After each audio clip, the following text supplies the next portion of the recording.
everyone, I'm Jessica Stutzman and welcome back to the Millcreek Government Channel.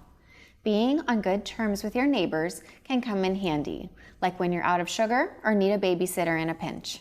Sometimes being a respectful neighbor simply means mowing the grass in a timely manner or moving a noisy party indoors late at night. Joining us today to tell us how we can become the best neighbor on the block is Caleb Dixon, Chief Inspector and Emergency Management Coordinator for the Millcreek Township Code Enforcement Department. Caleb, thank you for joining me here today. Absolutely, thanks for having me. Well, your office is always busy, so I will let you get back to the office here shortly. But the first thing, and again, we just touched on being a good neighbor. What do you think it means to be a good neighbor? The biggest thing is being conscientious of your neighborhood and the neighbors around you with everything that you do. Your neighbor on one side may not paint their house as often as you, but you want to keep your house up nice and neat so it looks good for the entire neighborhood, which increases property values. People like coming home. You don't have anxiety as you come down the street if your neighbor's property is bad or if your property is bad. Because then a lot of times you just fear somebody calling you out. And we do understand that things happen in life and sometimes stuff gets delayed and has to get postponed. But you have to handle things as best you can. And that leads me into my next question, because your office will hear about it if somebody is not maintaining or keeping up on their house, or perhaps if there's even a safety concern. So tell me, what does the Office of Code Enforcement do? There are a lot of things that we actually are responsible for. We are tasked with enforcing the Millcreek Township Property Maintenance Code, the Millcreek Township Fire Code. We do select parts of the nuisance ordinance. We license the trailer parks. We do all the special event permitting. We do inspections of fireworks tents. We go out for the fireworks displays that are put on for commercial purposes and inspect them. So we constantly are running around and doing inspections and dealing with the public, trying to not only ensure that Millcreek looks nice and it's a nice place to live, but also make sure people are safe whenever they're here. And Caleb, correct me if I'm wrong, but your day-to-day operations, your day-to-day job looks different every single day. Is that right? Absolutely. For instance, yesterday, I spent quite a bit of time down on Presque Isle State Park, assisting them with this high water problem that we currently have and helping them formulate a plan on what to do if the front of the park gets flooded. Then I go from that to an open burning complaint, then to a complaint about somebody dumping a couch alongside a road. So it is constantly back and forth, and we never know what we're going to get into. I have to say, I think most of the time I see you in the hallway, running to go check on a violation or, some emergency that's happened in the township. I see you constantly in motion and never really sedentary in your office. So I'm sure that's got its ups and downs, but you're always on the go. This is true. And what does code enforcement not handle? Because there's some confusion there. There is, and we encourage people to contact us if they don't know the department to go to, because we're going to help them get to the right one, or we'll just take the complaint and get it to the right people. But some of the things we don't handle is we don't handle complaints about animals, such as dogs barking or cats running around, things like that. Even raccoons around. Is there anybody that does handle that in the township? Yes, we do have an animal enforcement officer through the police department. Okay. They can contact our non-emergency police line for assistance with something like that. Okay. We also don't do anything with noise complaints. Noise complaints are handled by the police department. They do work in conjunction with us because of special event permitting. If there's a ban and it's allowed to be there, that changes some of the rules. However, you need to contact the police for noise complaints. Zoning problems, if somebody's complaining about a neighbor's fence being too close to their property line or too high, or questions about can I build something somewhere, that all goes to our zoning side. And a lot of those things, even on zoning side, end up being a civil matter.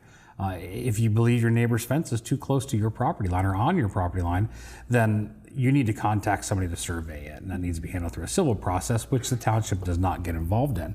And then the biggest thing we don't get involved in is landlord-tenant disputes. A lot of times we will get a complaint from a tenant who's essentially trying to get their landlord in trouble because they're getting evicted or the rent's going up, and they want to cause some discontent there. And we try not to get involved, and vice versa too.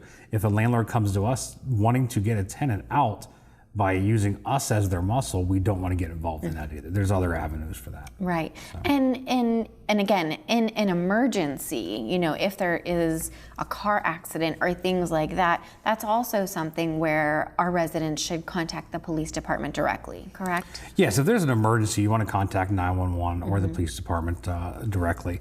And we do respond to some of those things, depending what it is. A vehicle goes into a building or something like that, we do respond to make sure that that building's safe for people to occupy. And the process, once somebody actually steps through your office doors, what is the process for filing a complaint when somebody discovers that they think they have a problem? Well, first thing to do is they can either call in, they can email us, they can stop in the office, they can use a website to file a complaint. We get some basic information where the complaint's at, what the complaint is, how long it's been going on. We see how much information the complainant knows. You know the owner of the property. You know if it's a rental property or a vacant structure. Then we get some basic information about the complainant. And a lot of times people are concerned about that because they don't want their neighbor to find out. They're trying to get something corrected, but they don't want their neighbor to know that they kind of routed them out to the township. And we can appreciate that, and we don't release that information. And that's one of the most important things for people to understand. We keep things confidential. The reason we request that information is there are some people in this world that believe the government is coming after them needlessly. So by having that, if we end up going to court and the judge asks, how did you get this complaint? Then we can say we received it from a citizen, and that citizen can be contacted by the courts to verify that they actually did file a complaint with us, but we don't release it. Once that's done and the complaint's filed, we get an inspector to go out there. And our schedule is so busy, a lot of times we don't get out there that same day. There are a few things we do handle immediately. If there's a life safety issue that we believe somebody could be hurt by this immediately, then we kind of stop what we're doing and go out to that. But a high grass complaint or some rubbish in somebody's yard, that's going to probably be done a day or so after the complaint is filed, just because of scheduling. And we only have 3 inspectors that work for the township, and then we contract with BIU, who has 3 inspectors that work part-time helping the township. So there's a lot of area that we have to cover. So once we get that inspector assigned out, they go out there, they do an inspection, they take pictures, they do a electronic inspection report, send it back to us. Once we get that inspection report, we process that and look at it and make sure that that the inspection's valid, that the pictures match up with what they cited them for. Then we mail that out by certified mail. Now this is where the delay can really come in. If there's a certified mail sent out to a resident and they don't accept it, then it's typically about 20 to 30 days before we find out that they did not accept their letter and it comes back to us. At that point, we then have to go to the property and post it on the property. And while a lot of residents don't like this is the most effective method that we have found to get the information out, is using a large, very sticky envelope that's see-through, and it gets put on their front door, because that way they basically can't miss it. After that point, we still have to give them time to correct their violation.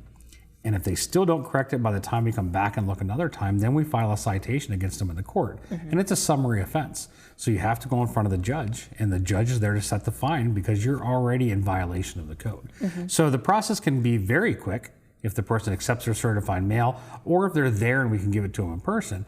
However, if they don't accept their certified mail, and we have to post the property, and then we have to go through the courts, this can be a 2 to 3 month long process sometimes to get these things corrected. And that's frustrating for us too, because the neighbor who complained or the person who complained is calling us frequently asking for updates, and they don't understand that the time frame, we can't control that to a point. We once we go out and do the inspection, it's set by law what we have to do, and we have to follow it. Right, and tell me about the remediation. Does it vary based on the complaint that's filed, or is there maybe a stock 2 weeks given to fix the problem? We try to be very understanding. We really like our inspectors to use common sense and look at what they see. If it's a high grass complaint, and the grass is 10 inches high, let's say, then we give them typically 5 to 7 days to get that cut. And we try to make sure that goes over a weekend. And we also look at the weather to know if it's going to rain for the next 7 days, they're not going to get out there and mow. So we try to give them a little bit longer.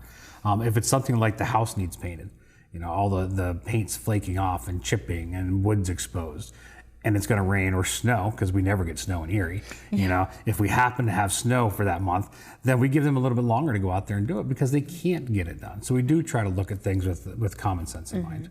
And you know, I know one thing you've probably found as well is that sometimes the owners live out of town. They don't live in Erie, and you're dealing with, again, maybe the property owner who lives in Florida and then the renter who lives in Erie, or maybe they're not there anymore. Maybe the home is vacant. So I think when dealing with out-of-town owners, that adds some length to the postal delivery as well. It absolutely does. And a lot of our out-of-town owners are not as responsive as we would like them to be when there is a problem, or if it's a bank-owned property, if it's a foreclosure and it's vacant. It's sometimes very difficult finding out who's actually responsible for that property. We'll send certified mail out and we get it back 30 to 45 days later. And now we have to really start tracking down who might be responsible, and eventually have to enlist the help of our township solicitor, or talking to judges or court systems in other areas trying to locate these people. And what are the most common violations that you see either seasonally or day to day? Well, our two big seasonal ones are obviously going to be grass and shoveling of sidewalks. All right. And why is shoveling of sidewalks so important? Well, the sidewalks are there so people can walk on them. We don't want people walking in the road with their sidewalks. They were put there with a purpose. So the sidewalks need to be clear enough for them to pass and get through safely, so they're not walking on the roadway. But also with having them shoveled enough that somebody can walk, because you want to put down salt or grit or something so they're not slippery and somebody falls and gets hurt at that point. And then we obviously have to think about our citizens and our residents that are handicapped and potentially in wheelchairs or have other mobility issues trying to use sidewalks to walk around, is you want it clear enough for them to get through also. And correct me if I'm wrong, but it also helps our paramedic services as well. If they have to maybe address a situation in a home, they need to be able to have access to get to the home safely as well. Absolutely. A lot of times during winter, our EMS and fire personnel have to shovel their way into homes. So the paramedic and EMT might go into the home to begin treatment. The fire department is called and they carry snow shovels just for the purpose of shoveling out somebody's house. Now, what we're not saying is do not call 911 asking them to shovel your sidewalk. That's not the goal of this. What we want people to do is to shovel them on their own, so that does not delay the treatment of maybe a family member that has an emergency. Exactly. I mean, I know if something were to happen in my household, I don't want that emergency response unit to take time shoveling snow. I want them to get to my family member quickly. Yes, yeah.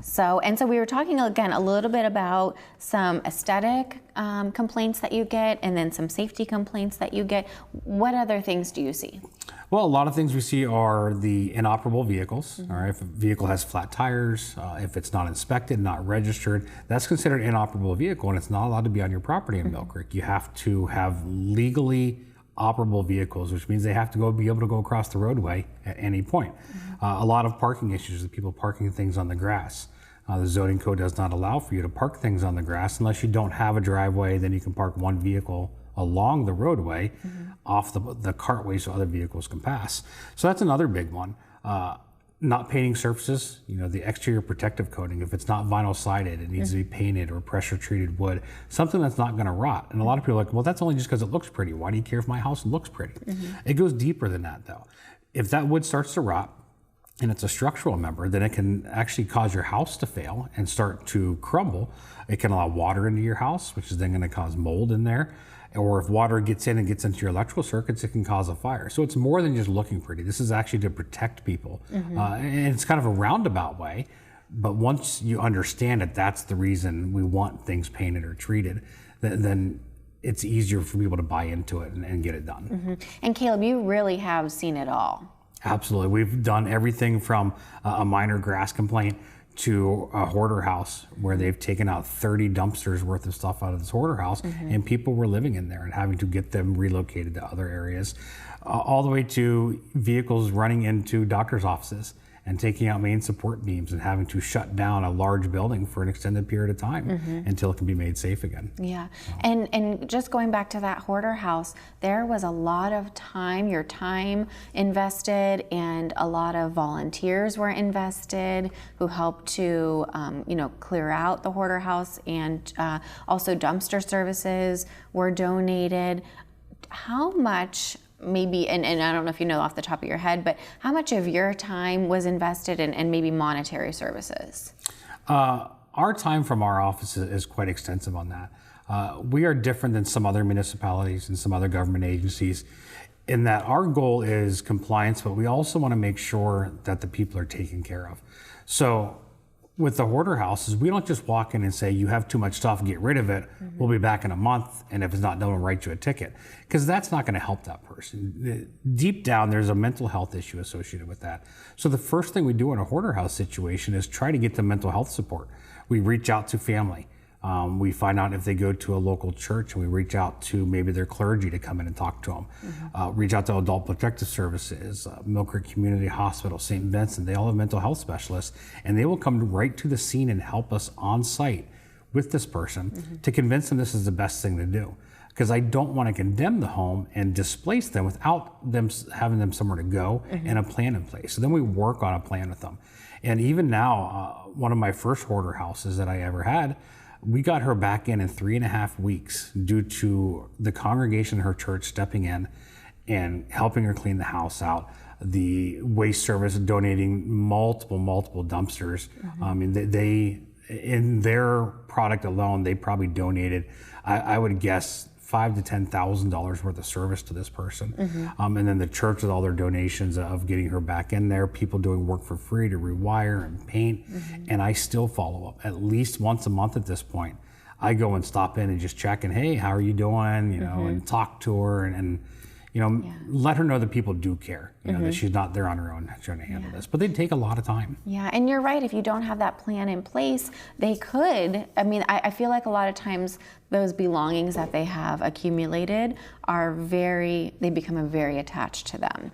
But if there's no plan in place, once those belongings, the excess amount of belongings are removed, they're just going to repeat the behavior. Absolutely. And a lot of times it just gets out of control and they don't know what to do. You know, and I've heard this from some of our other residents that have a problem with the clutter in their home. Is one day it'll click like I have too much stuff, but they look around and like I live alone. I don't even know where to begin. So they kind of toss their hands up and say, maybe I'll figure it out tomorrow. And that just is a cycle that continues. It becomes a problem too large for one person to tackle. Absolutely it does. And I just want to go back to the grass.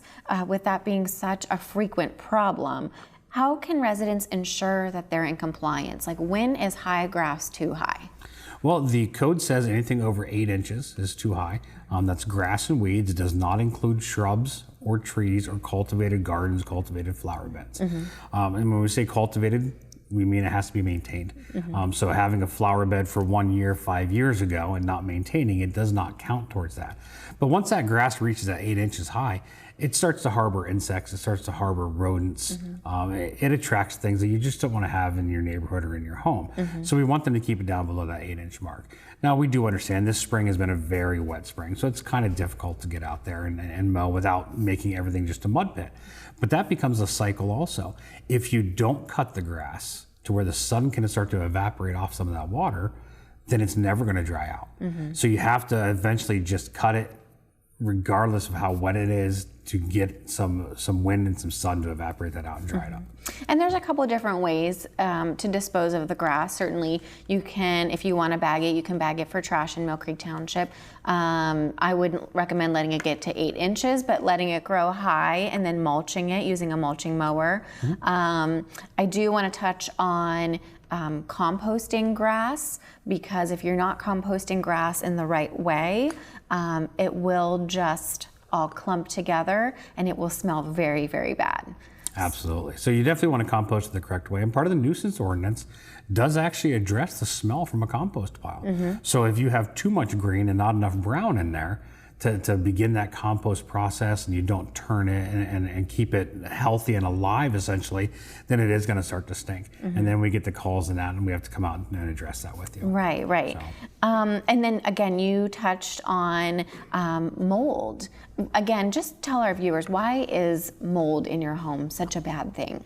Well, any amount of mold is not good, because whatever you see, there's spores floating through the air.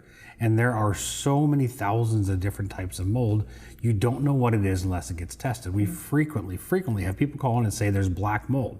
Well, just because there's a black organic substance growing doesn't mean it's mold. It could be mildew. And even if it is mold, just the color of it alone does not make it black mold, which is what everybody's really concerned about.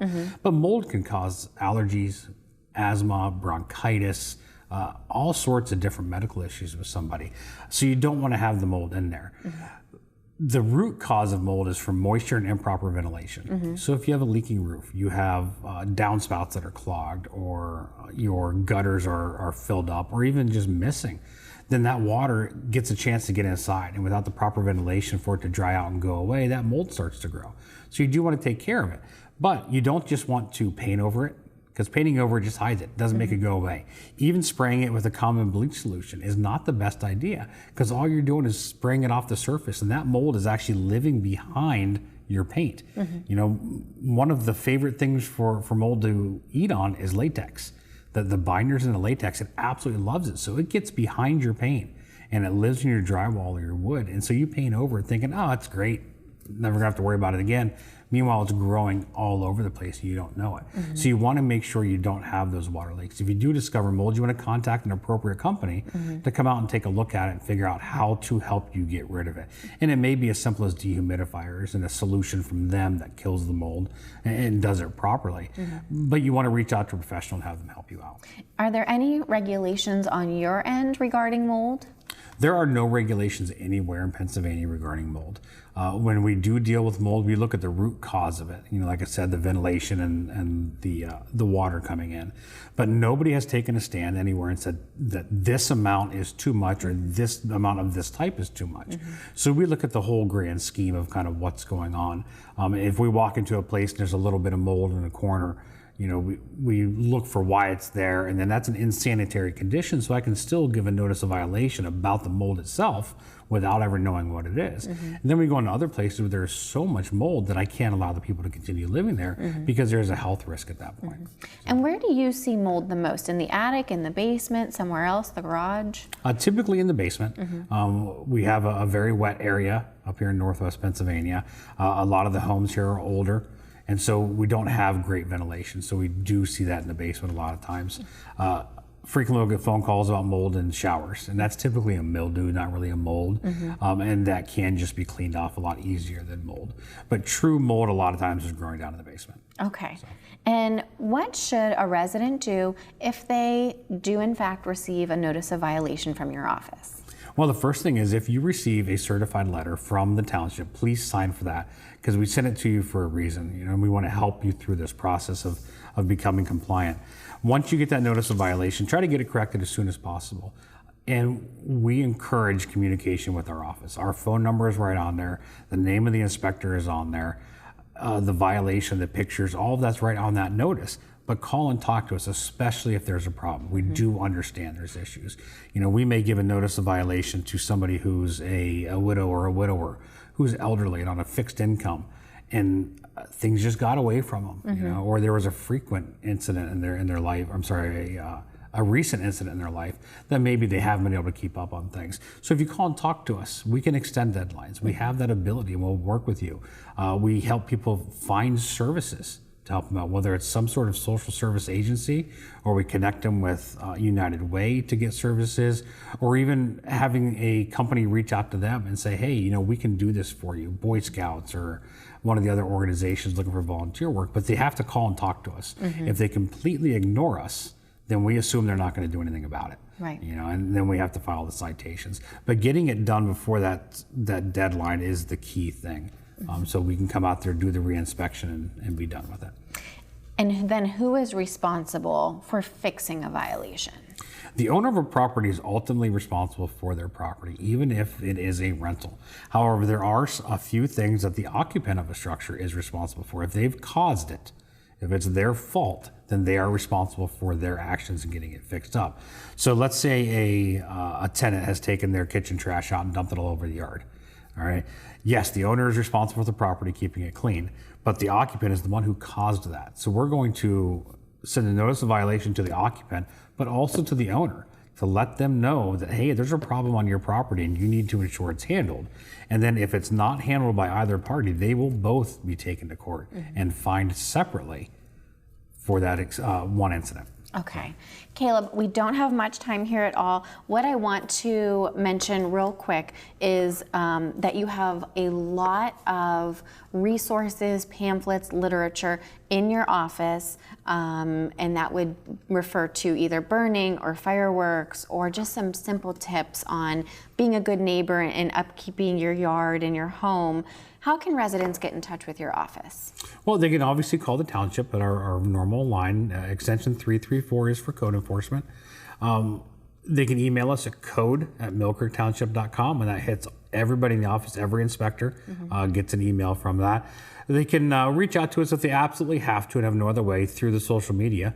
On Facebook, we're also the emergency management agency, so they can use that Facebook page to message us. But we also don't want emergencies messaged to that page. But we frequently get questions from people, and we will address that through social media if we need to. And looking for the pamphlets. We have them in the police department. We have them at the front desk. The judges' offices have them. All the fire department vehicles have them. So look at those. I mean, the biggest one right now that's going to be coming up soon is 4th of July. As we're filming this, 4th of July is a week away. You know, so fireworks are a big thing with the new law with fireworks, is making sure you can do it safely in an appropriate area. So go to the Millcreek Township website, go to the code enforcement page. There's a link with a map that shows you where you can and cannot set off fireworks that you can purchase here locally. Thank you so much for joining us here on the show today. I know that my department works frequently with yours, but there's so much information I wanted to share with our viewers. I'm so glad you were able to come today. Yeah, absolutely. I'm glad you have me, and I'll look forward to coming back another time. Thank you. Viewers, again, we touched on so many things in respect to being a good neighbor and being a good homeowner. You know, just always remember to be kind to one another, and that being a good neighbor means that you treat others the way that you want to be treated. I want to thank you for tuning in to the Millcreek Government Channel, and until next time, have a great day.